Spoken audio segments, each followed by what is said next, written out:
পুরসভা, বিধানসভা, কর্পোরেশন, জেলা পরিষদের পর এবার সংসদেও ভাঙতে চলেছে তৃণমূল। সূত্রের খবর, লোকসভার 28 জন সাংসদের মধ্যে 24 জনেরই মন এখন উড়ু উড়ু।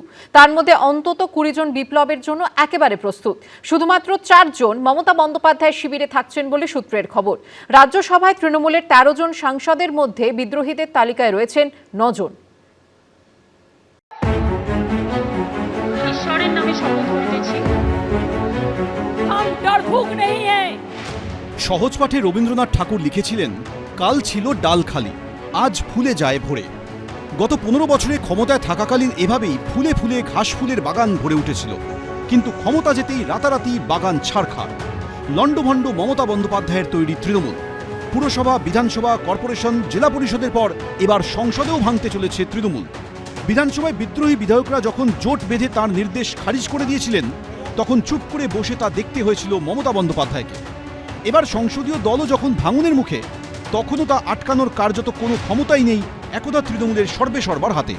লোকসভা ও রাজ্যসভা মিলিয়ে তৃণমূলের বর্তমান সাংসদ সংখ্যা 41, লোকসভায় 28, রাজ্যসভায় 13। সূত্রের খবর, লোকসভার 28 জন সাংসদের মধ্যে 24 জনেরই মন এখন উড়ু উড়ু। তার মধ্যে অন্তত 20 জন তো বিপ্লবের জন্য একেবারে প্রস্তুত। সূত্রের খবর, এরা মমতা বন্দ্যোপাধ্যায়ের সঙ্গ ছাড়তে মনস্থির করে ফেলেছেন। শুধুমাত্র 4 জন মমতা বন্দ্যোপাধ্যায়ের শিবিরে থাকছেন বলে সূত্রে খবর। এরা হলেন অভিষেক বন্দ্যোপাধ্যায়, কল্যাণ বন্দ্যোপাধ্যায়, সুদীপ বন্দ্যোপাধ্যায় ও মালা রায়। ভাঙারও তো একটা বিজ্ঞান আছে, ভাঙা শিখতে হয়। অপরূপভাবে ভাঙা, গড়ার চেয়েও মূল্যবান কখনো স্বপ্ন। কিন্তু দূর দূর পর্যন্ত এর সঙ্গে বিজেপির কোথাও কোনো সম্পর্ক নেই। সূত্রে খবর, শুধু লোকসভায় নয়, রাজ্যসভাতেও ভাঙতে চলেছে তৃণমূল।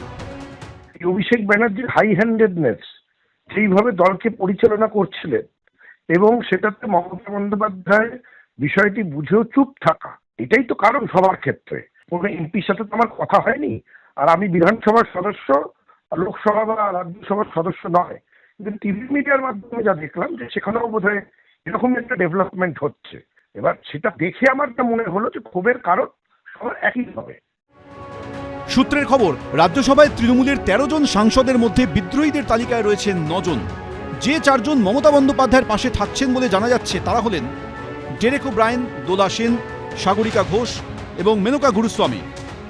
যারা এই মুহূর্তে সাংসদ, তারাও এই রাজনৈতিক দলটিতে থাকার ব্যাপারে খুব বেশি কিন্তু যে মোটিভেশন সেটা দেখাচ্ছেন না। তাদের মধ্যে কয়েকজন অবশ্যই থেকে যাচ্ছেন মমতা বন্দ্যোপাধ্যায়ের সঙ্গে। আগের সরকারের যে দুর্নীতি বা দুর্বৃত্তায়ন, তার সঙ্গে তারা আর সেভাবে যুক্তও থাকতে চাইছেন না, এবং যদি আগে যুক্ত থেকে থাকেন সেক্ষেত্রে নতুন দলে যাওয়া বা অন্য কোনো দল করে একটা আপোষের মাধ্যমে সেই ঝামেলা এড়িয়ে থাকার চেষ্টা করছেন। শনিবার দিল্লি গেছেন অভিষেক বন্দ্যোপাধ্যায়, কিন্তু রাজনৈতিক মহলের ধারণা তাঁর প্রতি তৃণমূলের সাংসদ বিধায়কদের একটা বড় অংশের যে বিশাল ক্ষোভ, তাতে তাঁর পক্ষে দিল্লি গিয়েও ভাঙন ঠেকানো কার্যত অসম্ভব।